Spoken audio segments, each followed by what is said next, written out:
Okay guys, hari ni Kin Sediti nak sharekan kepada kawan-kawan ilmu menservis motosikal untuk tingkatan 4 punya, okay? Untuk modul 1 hingga 4. Jadi dalam kandungan pendahuluan pengenalan ikon ni, untuk modul 1, amalan bengkel menservis motosikal.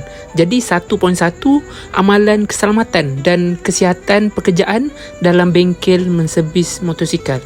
Untuk 1.2, penyelenggaraan alatan dan mesin menservis motosikal. 1.3, pengurusan sisa pepejal di kawasan bengkel. Jadi hari ni Kin Sediti akan sharekan satu persatu tentang amalan keselamatan dan kesihatan pekerjaan dalam bengkel, okey? Jadi jom kita tengok video ni sampai habis. Okey, pematuhan peraturan bengkel menservis motosikal.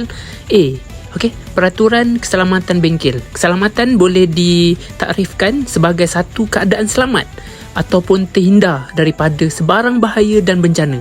Peraturan keselamatan mestilah dimaklumkan kepada pengguna bagi mengelakkan berlakunya kemalangan sebagaimana yang dinyatakan dalam Akta Keselamatan dan Kesihatan Pekerjaan 1994. Okey. Jadi pihak yang bertanggungjawab perlu menyediakan maklumat, arahan, latihan dan penyediaan serta kemudahan bagi menjamin keselamatan dan kesihatan pekerja. Peraturan keselamatan di dalam bengkel haruslah dipelajari dari semasa ke semasa. Kita perlu sentiasa berwaspada bagi mengelakkan kejadian yang tidak diingini, okey, daripada berlaku. Jadi peraturan keselamatan bengkel boleh dibahagikan kepada 3 kategori, iaitu ada 1, 2 dan 3.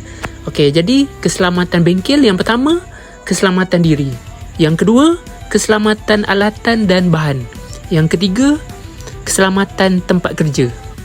Jom kita baca sama-sama untuk kita lebih faham detail penerangan tentang keselamatan bengkel. Nombor 1, keselamatan diri. Keselamatan diri perlu diutamakan semasa kita berada di dalam bengkel.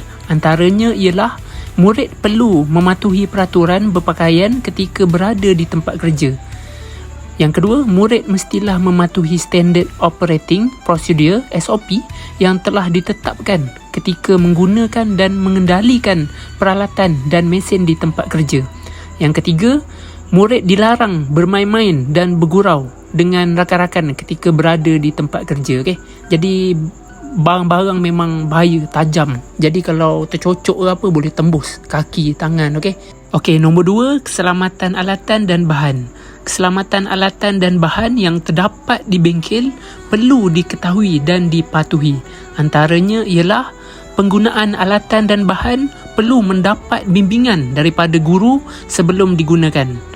Pastikan alatan dan bahan yang digunakan berada dalam keadaan yang baik. Penggunaan alatan mengikut kaedah yang betul adalah penting bagi memastikan alatan tidak disalahguna dan mengelakkan kerosakan. Laporkan kepada guru sekiranya alatan yang digunakan mengalami kerosakan. Kalau dah tahu rosak, kawan kena bagi tahu cepat dekat cikgu, ataupun owner bengkel, bos.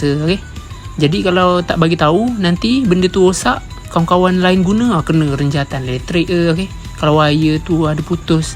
Jadi kena repair cepat-cepat atau tukar yang baru. Nombor 3, keselamatan tempat kerja.